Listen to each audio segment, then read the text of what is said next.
All right, we're out here in the great state of Texas. We're over in Eagle Pass right now, overlooking the Rio Grande, where we just watched somebody bring something across the river into Mexico. I've got my boys from TMPA, the Texas Municipal Police Association, and Matt, the president of the Federal Law Enforcement Officer Association.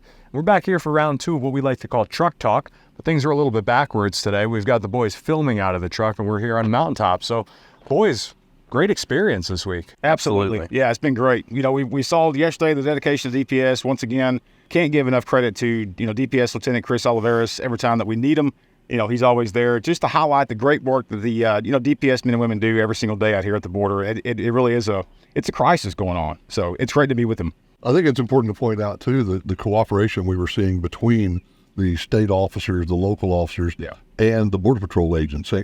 What you're being told by the national news is that they don't work together. And the fact is, the boots on the ground do work together. We've been breaking this guy's balls all week because he can't not be a Fed. I mean, just look at the guy. Look at the way that he stands, that he dresses. But it's really been a blessing to have you out here, especially with the men and women that you represent. What's your experience been like? I appreciate that. And let's not forget the other highway patrol from Florida that's out here, also Fish and Wildlife from Florida. Being able to see everybody work together is amazing. On top of that, we did see Border Patrol using Shelby Park. So I know we've heard on the news before that Shelby Park was closed to federal agents. We saw Border Patrol out there, and they were out there getting that work in as well. So the media has done a magnificent job of trying to divide us and building it up like Governor Abbott is ready to launch civil war and the feds are looking for civil war. But the reality of it is that the Border Patrol agents and all of these other Florida, Texas agencies are all working together, as you said, magnificently. And they all want nothing more than the ability to do their jobs, the ability to protect this country, and the ability to help mitigate the humanitarian crisis that we have on the border. Am I right? Without a doubt. Clement McNair came with us last time, and I think he said something along the lines of, he came to Mission last time we came, and he came there seeing law enforcement and leaving seeing heroes, and seeing really the heroism that they do securing the border and securing the freedoms of America. And this is the front lines, right? I mean, we just saw somebody carry across, we don't know what. It could be fentanyl, it could be weapons, it could be, narcotics, but these are the front lines of, the gates of America. And so for these men and women to work together every single day, which we saw yesterday from county to state, just like you said, Matt. So it's just really, unique to see, and it's an honor to be here. And I'll just add in there, Kyle, also, I mean, we saw yesterday, there's a big bridge, a bridge that you can go through legally. You can drive a car legally, you can walk across legally, you can get into this country legally. But we have people all day long that are carrying things across. We just don't know what it is. Like you said, guns, drugs, fentanyl, what is it that's coming at this country? Without a doubt. And that's what's scaring me. We have to have a very real conversation here that's going to be uncomfortable probably to everybody here and probably to a lot of people who are watching this as well, which is that, listen, obviously I'm a huge supporter of Governor Abbott, right? And they're doing everything above and beyond the call of duty to do the job that our federal government has refused to do. But here's what's scary. You can enforce the law all day long, but when you hand over people who declare asylum to the federal government, who are then releasing them into the country, okay, we have some kind of stopgap here, but for how long? We don't know the people who are coming across. If you don't have a criminal record in Venezuela or China or El Salvador and you're coming across, we don't have access to the records over there, right? And so if all we're doing is saying, hey, come back and see a judge in like 10 years and we're going to take care of you, how much are we really mitigating the existential threat that our country is facing? That's what scares the hell out of me. So right now, Border Patrol's come in. We actually, I think Matt spotted a illegal immigrant coming across the border. He jumped the river, and we flew the drone up, and we spotted him going back across into Mexico, and we don't know what he had. We don't know if it was weapons, if it was money, which I doubt money is going back across, but possibly so. Fentanyl. Really anything. So now Border Patrol looks like they're doing a dragon pattern. I'm no Marine expert, but they're going back and forth. And one thing I'm going to point out now, is, since we got down here, is that these airboats they're not quiet. And we jokingly said that, right, when we got down here. This is not a quiet operation when they fire those airboats up. But looking at it now, from this perspective, maybe that's exactly what we need to deter these people from coming in. Like, hey, we're here, we're not going anywhere. And so maybe that's why the airboats were so effective, because God knows we were at mission. This was ground zero, and probably will continue to be moving forward later on, hopefully not anytime soon. But we didn't see a lot of a crossing. This is the first crossing we saw. We saw several in Mission, but it's obvious that whatever they're doing down here is working. And I think presence is a key in that, and I think that we're seeing that now with this. Now, Tyler, the other thing is that we saw this person when they were in the middle of that river. Right. They could have tried to come across here to America and got stuck or caught, couldn't make it, and they went back. We really don't know what they were actually doing. Right. That was a big pack they were carrying, too. Yeah, it was, Right, and we know that Border Patrol was chasing somebody here on the U.S. side earlier. That may have been who he was coming to meet. Yeah. But, we don't know. But that's the whole point, is these folks that are coming across where it's not a legal point of entry, we don't know what they're up to, and we need to find out. That's where the human trafficking, the drug trafficking, the gun trafficking all comes from. I was going to say, Kyle, one thing that you brought up earlier was about Governor Abbott, and I want to thank Governor Abbott as well.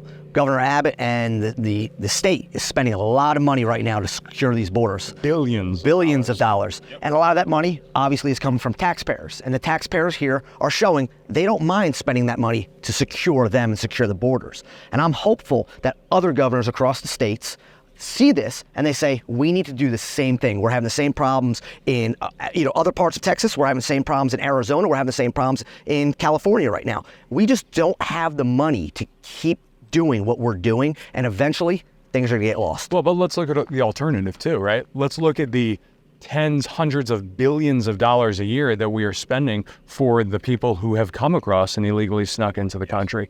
I mean, there are estimates that put that number at over $1 trillion when you factor in the number of illegal immigrants who are gotaways, not just the apprehensions that then get released into the U.S. My job is to represent the men and women of law enforcement, the ones that are working on the ground.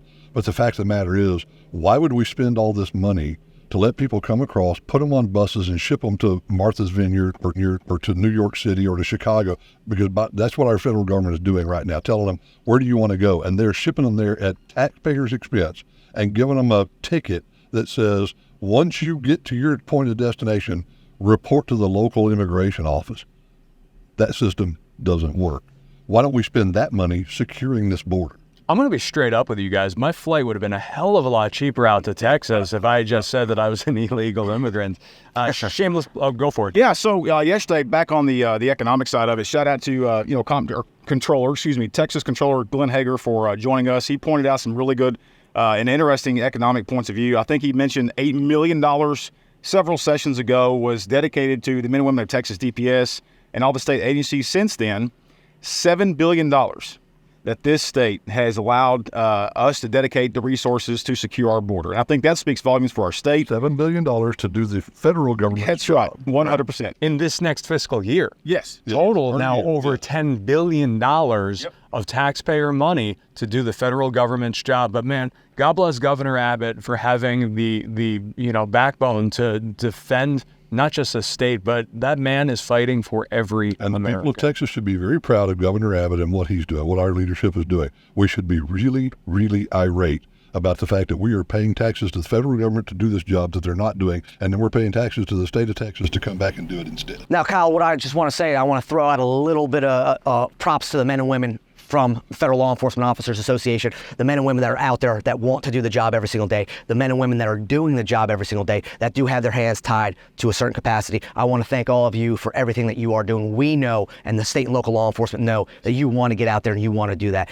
Please, follow us on FLEOA.org. We have social media, Federal Law Enforcement Officers Association. We look forward to being out with you more, Kyle. We look forward to being out with all of you, checking out more of the border states. I mean, before you check them out, you might want to be on a private VPN. I'm just saying.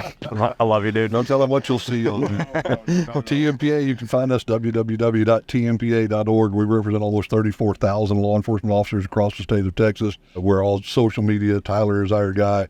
We represent the boots on the ground.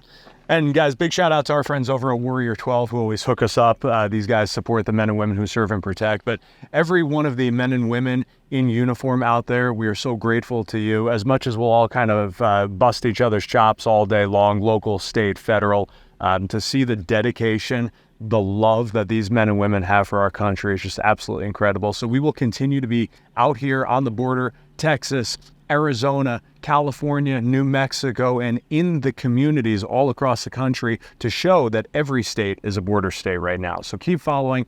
Thanks for sharing. Real quick, shout out to Frankie and Connor. The camera guys have done an amazing job. always give them some love. They do a great job with us, and believe us, working with us as many days as they do, they deserve the recognition. A little aggravated. We also haven't mentioned Sergeant John Bellini, the San Angelo Police Department, who keeps hogging the conversation, by the way.